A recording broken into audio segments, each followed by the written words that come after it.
Okay, a successful FBSE graduate will demonstrate the mabuhay at salamat gesture,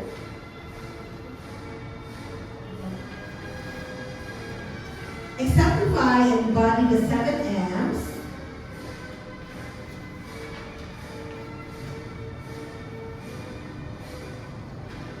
deliver FBSE with confidence, handle customer concerns using the HEART method, and contribute productively to the continued growth of Philippine tourism industry.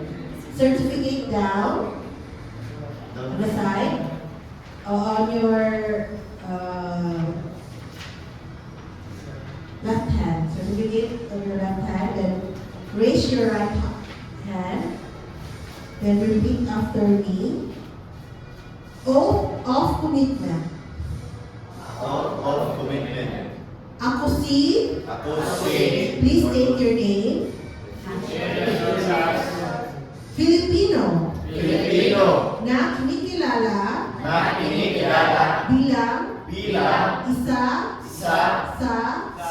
Pinakamaarugang lahi sa buong mundo. Ay nangangakong isusulong.